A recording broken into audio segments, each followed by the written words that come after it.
بسم الله الرحمن الرحیم. ملګرو، په سوشل میډیا چې کومه ویډیو وایرل شوې ده، ستاسو به د 2-3 ورځو نه هغه خیال وي چې یو ویډیو هغه ډېره زیاته ګردش کوي. ویډیو تاسو هغه په سکرین باندې کتلی شئ.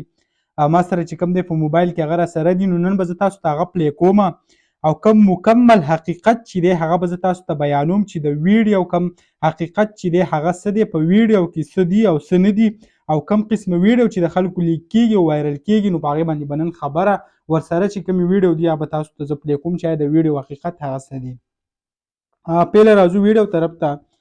داسې چل شوی دی چې 2-3 ورځې وشوې تقریبا په فیسبوک د لارې کوم په ګروپونو کې څه پوسټونه کېږي او کمې جینکۍ چې پکې شیر کېږي، یعنې تاسو ته چې کمې په سکرین باندې ښکاري دا دي.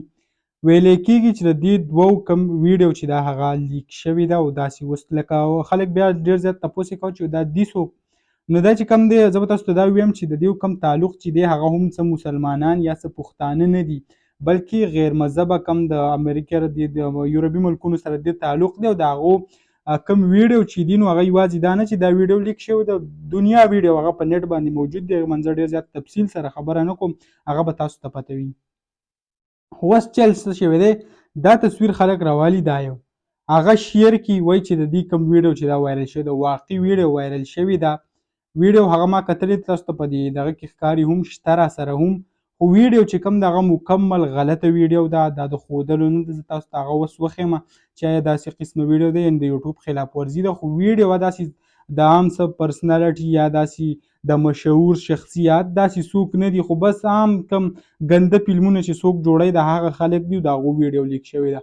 په سوشل میډیا یو غویمه شروع ده، په دې کې داسې څه حقیقت یا څه نشته چې د پښتنو یې پکې یا څوک دي یا پکې داسې بل څوک دي. لکه تاسو دونه بد حل شروع کړی دی، نو برای مهرباني داسې کم غلط خبر چې دی که هسې زه تاسو ته ویم که د یو مسلمان روړ ویډیو هم وایرل شي یا د یو چا ویډیو هم وایرل شي، تاسو د داسې نه دي کول پکار چې داسې حل جوړ کړئ او هغه په سوشل میډیا د لارې داسې شیر کوئ چې د پلانکي ویډیو وایرل شو، د پلانکي ویډیو وایرل شوه.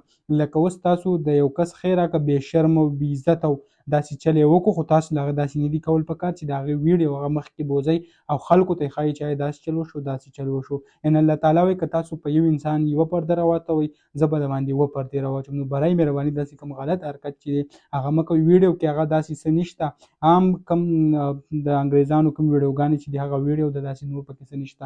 نو دغه کومه ویډیو چې تاسو سره مو شریک کړه، امید لرم ویډیو مو خوښه شوي. که ویډیو مو خوښه شوي ویډیو لایک کړئ، که زموږ په چینل نه وی چینل سبسکرایب کړئ د داسې نورو ویډیوګانو دپاره.